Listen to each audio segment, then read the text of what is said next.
Hi, my name is Saisha Harris. I grew up in Long Island, a small town where people knew each other.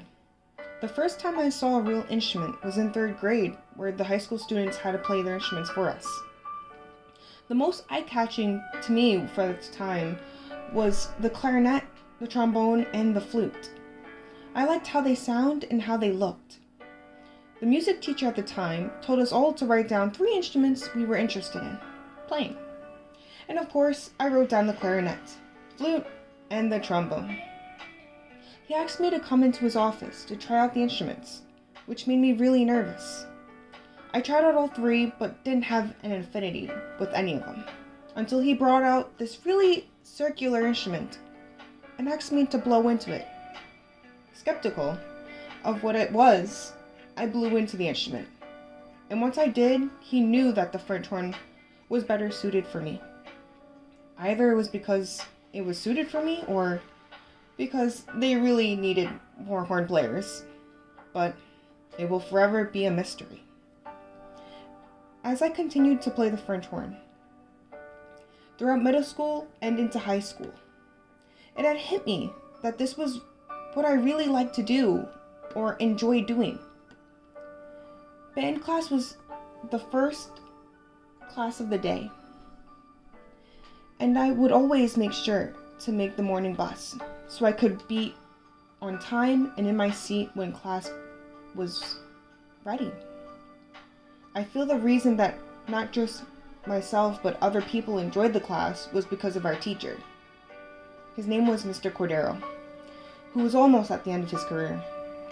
He presented many different pieces of music that the whole band could enjoy playing, like Hobbits, Midnight on Main Street, and more. Some of the pieces had solos for the French horn, which really made me nervous playing it because I didn't want to mess it up. The seniors in my section were also very encouraging and helped me play the horn better. And Mr. Cordero was the teacher I looked up to because he was both kind and strict with students. He always followed the rules and always made sure everyone was safe. He cared for all of his students and made sure everyone had what they needed. He was the kind of teacher I wanted to be like, if not just like him. In my junior year of high school, I was asked by an upperclassman or underclassman who has played the same instrument as me for help. She needed help on one of the pieces she was working on for her NISMA solo. When she showed me the piece, we both sat down and took out our instruments. I then set a tempo that was slow enough so she could read ahead.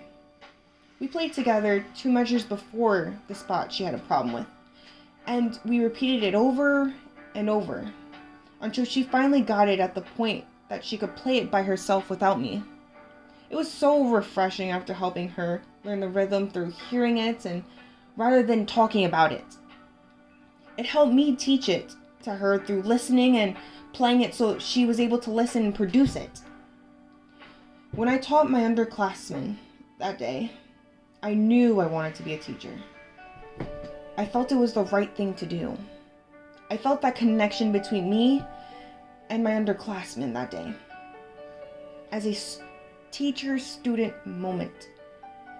I decided to tell my parents that I wanted to be a teacher, but they weren't as supportive as I had hoped them to be. Like any other parent would say, teachers don't make enough money, which is true, but I still felt that it suited me best. And it is another reason, as a future teacher, that student teaching is my belief in teaching. I feel that a teacher should present the material needed to be learned, and that the students should be able to work together to figure it out as a group.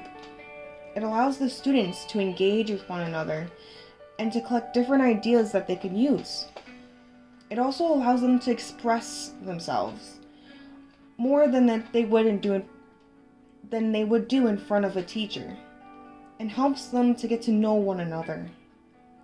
As long as the teacher has created an environment where there is no judgment then the students will also be able to express oneself. The teacher should also be encouraging to the students and helping them achieve their goals, or helping the students set goals for themselves. Even the teachers should set goals for themselves on learning everyone's names for the next class, or learning a bit about each of their students' hobbies and interests. It should go both ways for both the students and the teachers to create an environment where the students can be themselves.